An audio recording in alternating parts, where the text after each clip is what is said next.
거고, 그 다음에 하상영어 같은 경우 하천 바닥이에요. 하천 바로 밑에 바닥, 하천 바닥. 이거의 차이점은 뭔지 알아요? 지하수의 취수를 하는 방법이에요. 그럼 강변여가는 강에서 강물이 공극을 통해 가지고 흘러 갔는데 100m를 통과를 한 거고, 하천 바닥 밑에 있는 거는 하천 바닥 이만큼을 통과를 한 거예요. 누가 더 여가 시간이 길어요? 강변여가가 장시간 여가예요. 얘가 장시간 여가, 얘가 단시간 여가예요. 당연한 거 아니겠어요? 오랫동안 여과를 하면 수질이 더 어때요? 안정하겠지. 여과 작용을 그만큼 했을 것이고, 지층을 통과하면서 미생물에 의한 작용도 일어났을 것이고, 그쵸? 그러니까 얘가 수질이 안정한 편이에요. 얘는 비교를 했을 때 상대적으로 수질이 어떨까요? 불안정해요. 만약에 이 강이 오염이 되는 오염 사고가 있었대요. 오염 사고가 있었는데 오염 사고가 일어난지 모르고 지하수를 취수해서 우리가 사용을 해야 되는 거예요. 왜? 담수 중에 지하수의 양이 제일 많으니까 지하수를 취수를 하는 방법 중에 이런 것들을 사용을 하는데, 됐죠? 하천수도 물론 사용을 하는데 지하수도 취수를 해서 사용할 수 있어요. 취수를 해서 사용을 하는데 여기서 사건, 사고가 일어났대. 사건, 사고라고 하니까 조금 무서운데 사고가 일어났대요. 그럼 사고에 대한 영향을 제일 많이 크게 받는 건 누구예요? 얘예요, 얘. 단시간 여가 됐으니까 그 영향이 고스란히 남아있을 거 아니에요. 그쵸? 약간 충격부하라든지 이런 것들에 대한 견디는 능력이나 충격부하의 영향을 제일 많이 받겠죠? 충격부하를 많이 받아요. 저항력이 작은 편이에요. 얘는 충격은 받겠지만 오랫동안 여과를 했기 때문에 어느 정도까지는 저항을 할 수가 있겠죠. 그러니까 얘는 충격부하의 저항력이 큰 편이죠.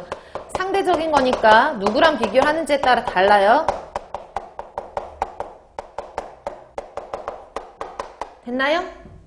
얘는 땅속에 오래 있었다고 생각하는 거고, 얘는 땅속에 조금 있었던 거예요. 그럼 얘는 원래 지하수 자체는 뭐예요? 지표수에 비해서 산소가 부족한 상태잖아요. 환원 상태라고 볼 수 있지만 지하수랑 지표수랑 비교하는 게 아니라 같은 지하수 중에서도 조금 여과가 됐냐 아니면 많이 여과가 됐냐의 차이니까 두 가지를 비교해서 산화 환원으로 딱 이원화로 구분을 한다라고 하면 얘는 금방 여과를 한 물이니까 약간 물이 산화 상태라고 볼 수가 있고, 얘는 오랫동안 장기간 여과됐으니까 환원 상태라고 볼 수 있는 거예요. 맞죠? 산소가 부족한 상태니까. 그럼 얘는 더 많이 부족하니까 환원 상태로 존재를 하고, 얘는 하천을 조금 통과했기 때문에 약간 산화 상태라고 보는 거죠.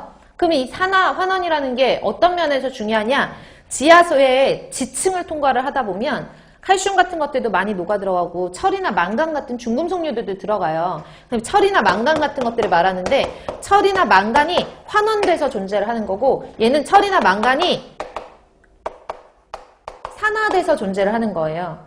철이나 망간 같은 경우에는 특성을 알고 계셔야 되는 게 이가철도 있고 삼가철도 있어요. 철만 가지고 설명드릴게요. 똑같으니까. 철 이가철도 있고 삼가철도 있는데 누가 더 침전물을 잘 형성을 하냐면 삼가철이 더 침전물을 잘 형성을 해요. 침전물을 형성한다는 것은 이가철로 존재했을 때, 삼가철로 존재했을 때 얘는 다른 결합물하고 결합을 잘 안 해요. 그러니까 얘는 물속에 이온 상태로 남아있다는 얘기예요. 지하수 쭉 뽑았으면 지하수에 철 이온이 많이 녹아있는 물을 우리가 마실 수 있다는 얘기예요. 하지만 삼가짜리로 산화돼서 존재를 하면 얘네는 PO4 3- 같은 인산이온이랑도 결합을 할 수가 있고요. 뭐 만약에 그럴 리는 없겠지만 지하수가 약산성이지 알칼리성은 아니라서 OH- 만날 일은 없겠지만 만약에